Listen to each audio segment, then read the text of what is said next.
राजनीति में जो बड़े दल हैं उनका, छोटे दल, राष्ट्रीय स्तर के दल, छोटे दल या राज्य स्तर के दल, कुछ रजिस्टर्ड पार्टियां और कुछ अनरजिस्टर्ड पार्टियां, उन सब की बात करेंगे और इनका क्या महत्व है और निर्दलीयों की भी बात करेंगे। क्योंकि 18वीं लोकसभा का चुनाव हुआ और पार्लियामेंट जब उसका पहला सत्र हुआ तो उस दौरान इन सब की भूमिका क्या थी। राष्ट्रीय दलों से जुड़े हुए जो जनप्रतिनिधि, जो सांसद चुन के आए, उन्होंने संसद में अपने क्षेत्र की बातें कैसे रखी, स्टेट लेवल के जो पार्टियां थी उन्होंने क्या रखी, और जो निर्दलीय आए थे या जो छोटे दलों के जो रजिस्टर्ड पार्टियां थी परंतु मान्यता प्राप्त नहीं थी, उनके जो सांसद थे उन्होंने अपने क्षेत्र की बातें कैसी रखी, वो आज बात करेंगे। कैसे, किसका महत्व कहाँ ज़्यादा है, उस सारे मुद्दों पर बात करेंगे। क्योंकि जब मतदाता वोट देता है तो ये भी मुद्दा होता है कि वो निर्दलीय सदस्य को वोट दे या स्टेट लेवल की पार्टी को वोट दे या स्टेट लेवल की जो मान्यता प्राप्त नहीं है रजिस्टर्ड पार्टी है उसको वोट दे, स्टेट लेवल की मान्यता प्राप्त पार्टी को वोट दे या राष्ट्रीय पार्टी को वोट दे। राष्ट्रीय पार्टी में भी किस पार्टी को वोट दे, बड़ी पार्टी को दे या छोटी पार्टी को दे, स्टेट की बड़ी पार्टी को दे या छोटी पार्टी को दे, और जो रजिस्टर्ड पार्टियाँ हैं और जो मान्यता प्राप्त नहीं है उसमें भी छोटी पार्टी को चुने या बड़ी पार्टी को चुने। ये बहुत महत्वपूर्ण है आज की डेट में मतदाता को जानने के लिए। और इस वीडियो में हम सारी चर्चा करेंगे कि जब से हिंदुस्तान में चुनाव हुआ है तब से कब कब कितने निर्दलीय प्रत्याशी चुनाव जीते और कितने लड़े और उनकी भूमिका क्या क्या रही, और इस चुनाव में कितने निर्दलीय प्रत्याशियों ने चुनाव जीता, उनका बैकग्राउंड क्या है, और उन लोगों ने, किस लोगों ने कैसे अपना जो ये 18वीं लोकसभा का पहला सत्र बैठा तो उनकी जो अपना जो पक्ष उन्होंने किस तरीके से रखा। इस वीडियो में इन सारी बातों पर चर्चा होगी। आप वीडियो को अंत तक देखें। अगर उसमें आपकी कोई टिप्पणी हो तो टिप्पणी भी जरूर लिखें। नमस्कार, मैं नंदन सिंह बिष्ट, आप देख रहे हैं इमेम दस्तावेज। अगर आप इस वीडियो को यूट्यूब चैनल पर देख रहे हैं और उसमें नए हैं तो चैनल को सब्सक्राइब करें और बेल का आइकन भी दबाएं। अगर आप इसको फेसबुक पेज पर देख रहे हैं तो पेज को लाइक करें। अगर आप इसको इंस्टाग्राम पर देख रहे हैं तो हमें फॉलो करें। तो 4 तरह के प्रत्याशी लोगों के सामने आते हैं। एक होते हैं राष्ट्रीय दल के, दूसरे होते हैं स्टेट लेवल के, तीसरे होते हैं जो रजिस्टर्ड पार्टियाँ होते हैं उनके, और चौथे होते हैं निर्दलीय। मान्यता चुनाव आयोग देता है कि राष्ट्रीय स्तर की मान्यता प्राप्त है, ये स्टेट लेवल की मान्यता प्राप्त है, और इस पार्टी की राष्ट्रीय स्तर की मान्यता खत्म हो गई है, इसकी स्टेट लेवल की मान्यता खत्म हो गई है, ये केवल अब रजिस्टर्ड पार्टी है। ये सारी निर्णय चुनाव आयोग करता है। इसकी शर्तें क्या हैं वो हम एक अलग से वीडियो में बात करेंगे और उसका लिंक यहाँ पर डाल देंगे। बात है कि जो राष्ट्रीय पार्टियों का पहले यहाँ पर बात करेंगे कि जो राष्ट्रीय पार्टियों के तो आते ही हैं प्रत्याशी जीत के, स्टेट लेवल की पार्टी पे भी आते हैं और जो पार्टियाँ रजिस्टर्ड हैं उनके भी आते हैं, पर निर्दलीय प्रत्याशियों की भूमिका कितनी रही और किस तरीके से उनकी लोकप्रियता बढ़ी या घटी, ये हम बात करेंगे 1952 में जब पहला चुनाव हुआ तब से। तो 1952 में जो चुनाव मैदान में उतरे वो थे 533 प्रत्याशी चुनाव मैदान में 1952 में थे, और 533 में से 37 प्रत्याशी चुनाव जीते, यानी काफ़ी अच्छी संख्या थी। 1952 पहले चौथी चुनाव में लोगों ने दलों के आधार पर ही नहीं, प्रत्याशी के आधार पर भी वोट किया और 37 प्रत्याशी चुनाव जीत के आए, और मात्र 533 प्रत्याशी थे, उसमें से केवल 360 की जमानत जब्त हुई, बाकियों ने अपनी जमानत भी बचाई।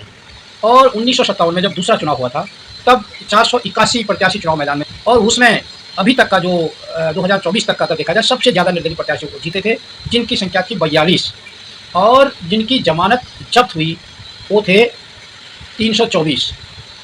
और जो 1900 उसके बाद 62 में हुआ तीसरा चुनाव तो उसमें उठे 479, यानी जो था लगातार जो निर्दलीय प्रत्याशी हैं इनकी संख्या गिर रही है धीरे धीरे करके। तो 52 में 533 थी, 57 में 481 हुई, और 62 में 79 हो गई, 479, यानी 2 प्रत्याशी कम हुए 57 से। परंतु विजयी हुए जो केवल 20 हुए, 20 निर्दलीय प्रत्याशी जीते 62 में, और 378 की जमानत जब्त हुई। अब जब 67 का चुनाव आया तो 866 निर्दलीय उम्मीदवार थे, यानी काफ़ी अच्छी संख्या थी। तो 866 प्रत्याशी चुनाव मैदान में थे, इसमें भी 35 प्रत्याशी निर्दलीय जीते, और जिनकी जमानत जब्त हुई वो थे 747 प्रत्याशी।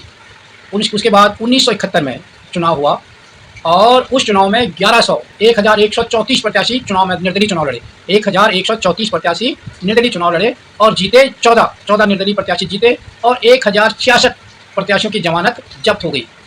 और जो 1977 में इमरजेंसी के बाद का जो चुनाव हुआ उसमें जो निर्दलीय प्रत्याशी थे वो 1224 चुनाव मैदान में उतरे, और 9 प्रत्याशी इसमें चुन के आए। और जो 80 में उसके बाद सरकार गिर गई, और फिर 80 में चुनाव हुआ तो 80 में 2826 निर्दलीय प्रत्याशी चुनाव मैदान में थे, और इसमें भी 9 ही प्रत्याशी निर्दलीय जीत के आए, और जमानत जब्त हुई 2794 प्रत्याशियों की जमानत जब्त हो गई, यानी कुछ ही प्रत्याशी इसमें जमानत बचा पाई। अब धीरे धीरे यहाँ से दिखाई दे रहा है कि जो निर्दलीय प्रत्याशियों की है लोकप्रियता कम हो रही है, लोग उनके तरफ झुकाव कम हो रहा है और पार्टी की तरफ झुकाव मतदाता का जा रहा है। ये 80 में भी दिखाई दिया और इससे पहले भी दिखाई दे रहा है, क्योंकि जो निर्दलीय वोट तो ज़्यादा रहे हैं पर जमानत भी नहीं बचा पा रहे हैं और कुछ जो जीत रहे हैं वो 9-10 के आसपास आ रहे हैं। देखते हैं 89 में 3712 जो प्रत्याशी थे चुनाव मैदान में थे निर्दलीय, और ये जो चुनाव जीते वो मात्र 12 चुनाव जीते और 3672 की जो है जमानत जब्त होगी, यानी जमानत जब्त काफ़ी की हो रही है। परंतु 89 में भी करीब 12 निर्दलीय प्रत्याशी जीत के आए। 98 में थे 1915 प्रत्याशी और उसमें से चुन के आए केवल 6 प्रत्याशी और 1898 प्रत्याशियों की जमानत जब्त होगी। 98 के बाद ये सरकार गिरी और 99 में फिर चुनाव हुआ, उसमें 1945 प्रत्याशी चुनाव मैदान में थे और 6 इस बार भी 98 में भी 6 आए और 99 में भी 6 निर्दलीय प्रत्याशी जीत के आए और 1928 प्रत्याशियों की जमानत जब्त होगी। यानी यहाँ से ये अनुमान लगाया जा सकता है कि करीब 50-60 ही अपनी जमानत बचा पाए 2000 निर्दलीय प्रत्याशियों में से। और 2004 में 2385 निर्दलीय प्रत्याशियों ने अपने नामांकन किया, उसमें मात्र 5 चुनाव जीते और 5 चुनाव जीते और 2370 की जमानत जब्त होगी। केवल 5 जीते और जो हारे उनमें से भी केवल 10 आदमी अपनी जमानत बचा पाए। और जब 2009 का चुनाव हुआ तो उसमें 3800 जो निर्दलीय प्रत्याशी उनकी संख्या बढ़ गई लगातार, 3831 निर्दलीय प्रत्याशी ने चुनाव नॉमिनेशन भरा, 9 जीते और 3806 की जमानत जब्त होगी। अब इसमें भी केवल ऐसा लग रहा है कि 16 और 25 लोगों की मतलब 9 जीते, बाकी 16 लोगों की जमानत बची, बाकी की जमानत जब्त हो गई। 2014 का जब चुनाव हुआ तो 3234 प्रत्याशी निर्दलीय के रूप में चुनाव मैदान में थे, मात्र 3 जीते और 3218 लोगों की जमानत जब्त होगी। अगर इसमें देखा जाए 3200 तो केवल इसमें 13 और 3 16 लोगों की जमानत बची, उसमें 3 जीत गए और 13 ने अपनी जमानत बचाई, बाकी सबकी जमानत जब्त हो गई। और जो 2019 का चुनाव हुआ इसमें 3461 निर्दलीय प्रत्याशी चुनाव मैदान में थे, जिसमें से 4 चुनाव जीते और 3449 की जमानत जब्त हो गई और लगाया जाए तो केवल 4 जीते और 8 अपनी जमानत बचाने में कामयाब हुए। तो ये था 2019 तक का आंकड़ा। तो देखा जा रहा है कि जो निर्दलीय प्रत्याशी हैं वो नॉमिनेशन तो कर रहे हैं अच्छी खासी संख्या में और चुनाव कुछ ही जीत रहे हैं और जमानत भी कुछ ही बचा पा रहे हैं, तो जबकि नामांकन 3000 साढ़े 3000 लोग कर रहे हैं। तो इससे लग रहा है कि लोगों का राजनीतिक पार्टियां ये कन्विंस करने में कामयाब रही हैं, क्योंकि अगर दलों के आधार पर वोट दोगे, बड़ी पार्टियों को वोट दोगे तो ज़्यादा अच्छा रहता है और निर्दलीय या छोटे दलों को वोट देकर है या सही नहीं है, ये या तो लोगों के समझ में आ रहा है या बड़ी पार्टी समझाने में कामयाब हो गई। 2024 की बात करें तो 2024 में जो चुनाव हुआ इसमें 7 निर्दलीय प्रत्याशी आए हैं, बाकी छोटे दलों के आए हैं जो वो नहीं मान्यता प्राप्त रजिस्टर्ड है, मान्यता प्राप्त नहीं है, स्टेट लेवल की ना केंद्र लेवल की यानी राष्ट्रीय स्तर की, परंतु उनके काफ़ी प्रत्याशी आए हैं। परंतु जो बिना दल के आए हैं, जिनके पास ना कोई संगठन था, जिन्होंने अकेले नॉमिनेशन भरा और जीत के आए, वो एक दिलचस्प है। ना उनके पास संगठन था, ना उनके पास कार्यकर्ता थे, उनकी लोकप्रियता, क्योंकि संसदीय क्षेत्र जो होता है बहुत बड़ा होता है, संसदीय क्षेत्र में काफ़ी ज़्यादा जो मत होते हैं वो 15 लाख से भी ज़्यादा होते हैं और ऐसे ही जो मतदान केंद्र होते हैं वो भी बहुत ज़्यादा होते हैं, तो 2000 के आसपास कह सकते हैं कि मतदान केंद्र होते हैं। तो इन सारे चीज़ों को मैनेज करना किसी एक प्रत्याशी के, किसी निर्दलीय प्रत्याशी का बहुत मुश्किल काम होता है। तो इन सब के बावजूद इस चुनाव में, जबकि पिछले 2000 के जब चुनाव 2019 का चुनाव होता है उसमें मात्र 4 थे, इस बार 7 प्रत्याशी निर्दलीय जीत के आए हैं। और जिनकी अगर बात करें तो एक कैसे प्रत्याशी आए हैं, उनको कहाँ से इतना समर्थन मिला, वो दिलचस्प होगा, वो जानना जरूरी है सबके लिए। तो जो जीत के आए हैं वो आए हैं अमृतपाल सिंह खंडूर साहिब से, और खंडूर साहिब पंजाब से। उनका अगर पढ़ें तो अमृत सिंह उन 2 उम्मीदवारों में से एक है जिन्होंने जेल से लोकसभा चुनाव लड़ा। इन्होंने जो चुनाव लड़ा ये जेल में थे और जेल से इन्होंने लोकसभा का चुनाव लड़ा और जीता। वह वर्तमान में खालिस्तान समर्थक सक्रियता के लिए राष्ट्रीय सुरक्षा अधिनियम, ये खालिस्तान के जो समर्थक हैं उनमें इनकी सक्रिय भूमिका है और उनमें इनके खिलाफ NSA का वो लगा है, अधिनियम के तहत ये जेल में बंद है और ये असम के डिब्रूगढ़ जेल में बंद है। एक चतुर रणनीतिकार अमृतपाल ने पंजाब के सामाजिक आर्थिक परिदृश्य का दोहन करके बहुत कम समय में आया और एक संपन्न निर्माण परिवार से ताल्लुक़ रखने वाले वह 2022 में दुबई से लौटे, दुबई में रहते थे, 2022 में दुबई से लौटे। उन्होंने इस चुनाव में कांग्रेस के नेता कुलबीर सिंह जीरा को 1,97,120 के अंतर से हराया, मतलब 2 लाख लगभग वोटों से इन्होंने कांग्रेस प्रत्याशी को चुनाव में हराया है। और ये जेल में है, और जेल भी कहाँ है, असम में। तो असम में जेल में बंद होते हुए भी चुनाव जीते हैं अमृतपाल सिंह। अब दूसरे जो प्रत्याशी है वो है उमेश भाई बाबू भाई पटेल, ये दमन और दीव से चुनाव जीते हैं। उमेश पटेल ने 3 बार के भाजपा सांसद लालू पटेल को हराया। इन्होंने भाजपा सांसद लालू पटेल को हराया, जो 3 बार के सांसद हैं। गुजरात से घिरे केंद्र शासित प्रदेश में एक जमीनी नेता उमेश डीएनडी के लोगों के साथ अपने मजबूत संबंध के लिए जाने जाते हैं, जो घर घर जाकर कठोर अभियान के माध्यम से विश्वास पैदा करते हैं। इससे उन्हें स्थानीय मुद्दों की गहरी समझ हासिल करने और स्थानीय शासन रणनीति को लागू करने के साथ साथ लोगों के बीच अपनी पहचान बनाने में मदद मिली। उन्होंने बीजेपी प्रत्याशी लालू बाबू भाई पटेल को 6,225 वोटों से हराया। तो उसमें भी 6,255 वोट भाजपा के जो 3 बार के सांसद हैं उनसे ज़्यादा मिले इनको, और निर्दलीय प्रत्याशी हैं।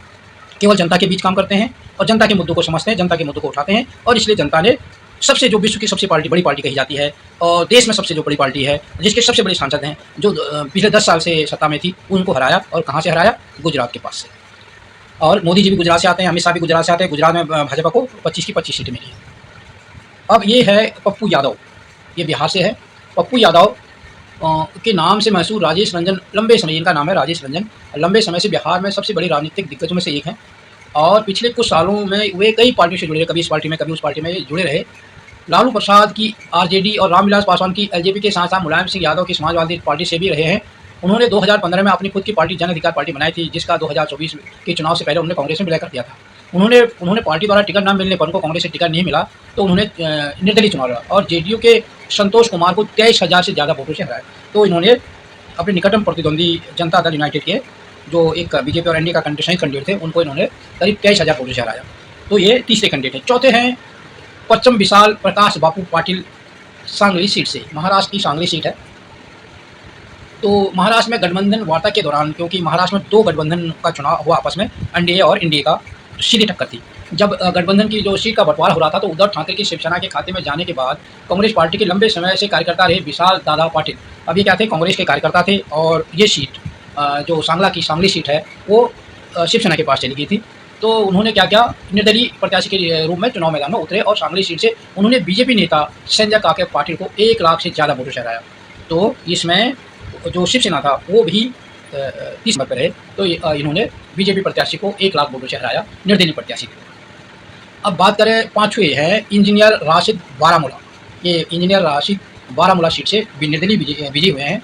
ये कंस्ट्रक्शन इंजीनियर से नेता बने हैं और शेख अब्दुल रशीद ने जेल से ही लोकसभा चुनाव जीता। इन्होंने भी अमृतपाल की तरह जेल से ही चुनाव लड़े और आतंकी फंडिंग के आरोप था इनको कि आतंकवादी को फंडिंग करते हैं। और ये तिहाड़ जेल में, बारामूला से, जम्मू कश्मीर के बारामूला से चुनाव लड़ा और खुद तिहाड़ जेल में रहे। और मनी लॉन्ड्रिंग के आरोप में इनको जेल में बंद किया हुआ है। उनके चुनाव अभियान का नेतृत्व उनके 2 बेटों ने, इनका जो चुनाव प्रचार और चुनाव का सारा कार्य संभाला, इनके 2 बेटों ने संभाला। और पूर्व कांग्रेस विधायक जो थे शोएब लोन ने किया।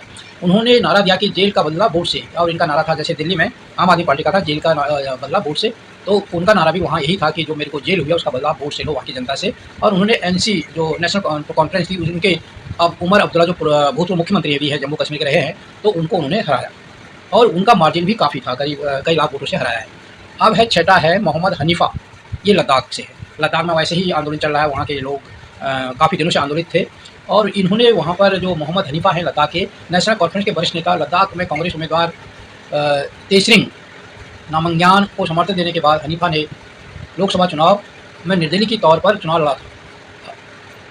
हनीफा का मानना था कि लेह से आने वाले नामंग्यान कारगिल के शिया समुदाय के हितों का प्रतिनिधित्व नहीं करते। उन्होंने निर्दलीय अपना नॉमिनेशन किया, तो इसलिए उन्होंने नेशनल कॉन्फ्रेंस से इस्तीफा दे दिया और निर्दलीय चुनाव लड़े। और अब उन्होंने नेशनल कॉन्फ्रेंस के नेता तेसरिंग नामग्यान को 37,000 से ज़्यादा वोटों से हराया। तो ये थे जो लद्दाख से जीते। पहले उन्होंने उनको समर्थन किया था और फिर बाद में अपनी निर्दलीय लड़े। और जो 7वें और अंतिम निर्दलीय प्रत्याशी चुनाव जीते हैं उसमें 2024 में, वो हैं सरबजीत सिंह खालसा। ये फरीदकोट से जीते हैं। पूर्व जो प्रधानमंत्री इंदिरा गांधी हैं, उनके जो हत्यारे थे उनमें से एक बेअंत सिंह के बड़े बेटे हैं ये सरबजीत सिंह खालसा। और ये फरीदकोट से आप उम्मीदवार को और पंजाब के मुख्यमंत्री भगवंत मान के निजी मित्र करमजीत अनमोल को आसानी से हरा दिया। उन्होंने करमजीत को 49,000 वोटों के अंतराल से हराया। तो अब ये सारे जितने भी निर्दलीय प्रत्याशी जीत के आए हैं, इन्होंने जिन प्रत्याशी को हराया है वो सारे दिग्गज हैं। कोई 3 बार का सांसद है और भारतीय जनता पार्टी के प्रत्याशी को हराया। आसाम की जेल में रहकर कांग्रेस के प्रत्याशी को करीब 2 लाख के मार्जिन से हराया। तिहाड़ जेल में रहकर लाखों वोटों से जम्मू कश्मीर के पूर्व मुख्यमंत्री को हराया। और ऐसे ही पंजाब के मुख्यमंत्री करीबी को हराया। तो ये निर्दलीय प्रत्याशी को पर इतना विश्वास लोगों ने का क्यों? ये बहुत बड़ा सवाल है। अब इस जो 18वीं लोकसभा की पहली बैठक हुई, उसमें अगर आप लोगों ने देखा होगा कि जो दलों से जुड़े हुए सांसद थे, उनको बोलने का मौका तक नहीं मिला और उनके जो बड़े नेता थे, उन्होंने ज़्यादा बोला और उन्होंने अपने पार्टी नीतियों के हिसाब से बोला। और जबकि जो छोटे दल थे, उनके जो सांसद थे, उन्होंने जो स्टेट लेवल के थे, तो उन्होंने स्टेट की जो उनकी पार्टी की नीति थी, उस हिसाब से बोला। और जो और पार्टियाँ थी, जो निर्दलीय आए, उन्होंने अपने संसदीय क्षेत्र के हिसाब से बोला। और अगर किसी पार्टी का एक वो उसने पार्टी के हिसाब से बोला, अपने संसदीय क्षेत्र के हिसाब से भी वो अपने संसदीय क्षेत्र के मुद्दों को रखा। तो इससे ये तो स्पष्ट हो गया कि जब तुम बड़े पार्टियों को वोट देते हो, तो अगर तुम्हारा जो प्रत्याशी है, वो उस दल में उसका ज़्यादा वो नहीं है, रुतबा नहीं है, उस दल में उसका ज़्यादा दबदबा नहीं है और उस दल के वो उच्च पोस्ट पर नहीं है, तो फिर तुम्हारे क्षेत्र की और तुम्हारे क्षेत्र के मुद्दों की, तुम्हारे मुद्दों की निश्चित तौर पर अनदेखी होनी है। ऐसी स्थिति में आपको दूसरा ऑप्शन ढूँढना चाहिए कि दूसरी बड़ी पार्टी कौन है और उसका जो प्रत्याशी है तुम्हारे क्षेत्र में, वो किस लेवल का उस पार्टी का नेता है। अगर वो लगता है कि उस पार्टी में वरिष्ठ पोस्ट पर है और उस पार्टी में उसका दबदबा है, अगर वो जाएगा तो उस पार्टी की तरफ से भी बोलेगा, तो वो हमारी बातें रख सकता है, उसको मौका मिलेगा, तो उसको चुनना चाहिए। अगर लगता है नहीं, जितनी भी राष्ट्रीय दल है, उनमें जो हमारा प्रत्याशी क्षेत्र का दिया है, उसका उस पार्टी में कोई भी गिनती नहीं है, तो फिर आप स्टेट लेवल की पार्टियों पर आपको देखना चाहिए। स्टेट लेवल की पार्टी में भी वही देखना चाहिए कि जो प्रत्याशी आपको दिया जा रहा है, उसका उस पार्टी के अंदर कितना दबदबा है, क्योंकि वहाँ भी पार्टी के जो वरिष्ठ नेता हैं, बड़ी पार्टी होगी तो वरिष्ठ नेताओं को ज़्यादा समय दिया जाएगा और वो ज़्यादा और नेताओं का भी समय ले लेते हैं। फिर आती है जो वो होते हैं कि मान्यता प्राप्त पार्टियाँ, रजिस्टर्ड पार्टियाँ हैं, उनको मान्यता नहीं है और जिनके एक-एक, दो-दो प्रतिनिधि चुन के आते हैं। वो लोग अपने मुद्दे भी, अपने क्षेत्र के मुद्दे भी काफ़ी अच्छी तरीके से रखते हैं, परंतु उनका अपना पार्टी एजेंडा भी उनके सामने होता है। और जो निर्दलीय प्रत्याशी होते हैं, उसका अपना एजेंडा होता है, अपना क्षेत्र का एजेंडा होता है और उसको वो जबरदस्त ढंग से रखते हैं। जिस तरीके से हमने देखा था पप्पू यादव हैं और जो लद्दाख से जो एमपी आए हैं और जो गुजरात दमनदीप से जो चुन के आए हैं और जो और चुन के आए हैं 5 निर्दलीय, उन्होंने अपनी बातों को जोरदार ढंग से रखा। और छोटी पार्टियों को, अकाली दल की एक जो सांसद बादल थी, मिसेस बादल, उन्होंने बड़ी जोरदार ढंग से अपनी बातों को रखा, अपने क्षेत्र राज्य की बातों को, अपने दल के जो राज्य के प्रति उनकी जो सोच है, उसको रखा, अपनी बातों को काफ़ी जोरदार ढंग से संसद में रखा। यही नहीं, जो चंद्रशेखर आज़ाद हैं से चुन के आए नगीना से, उन्होंने अपने खासकर नगीना क्षेत्र की बातों को जोरदार ढंग से रखा। इसलिए ऐसे प्रत्याशी को चुनना चाहिए जो आपकी मुद्दों को, आपके क्षेत्र के मुद्दों को जोरदार ढंग से रखे, चाहे वो निर्दलीय हो, चाहे वो स्टेट लेवल की मान्यता प्राप्त रजिस्टर्ड पार्टी हो या मान्यता प्राप्त पार्टी हो या राष्ट्रीय पार्टी हो, परंतु नेता का दबदबाव उस पार्टी में है तो उसको चुनिए, नहीं तो उनको बोलने का मौका नहीं मिलता, वो खाली वहाँ पर टेबल थपथपाते हैं, जैसा कि हमको इस 18वीं लोकसभा के पहले सत्र में दिखाई दिया। और आपको ये वीडियो कैसा लगा और आपकी इस बात में क्या राय है, आप अपनी टिप्पणी में जरूर लिखना। अगर आपको हमारी वीडियो पसंद आई हो तो इसे लाइक करें और ज्यादा से ज्यादा शेयर करें ताकि बाकी लोगों तक भी ये जानकारी पहुंच सके। हमारे चैनल को सब्सक्राइब करना बिल्कुल ना भूलें और हमारी वीडियोस को सबसे पहले देखने के लिए बेल आइकन को भी जरूर प्रेस करें।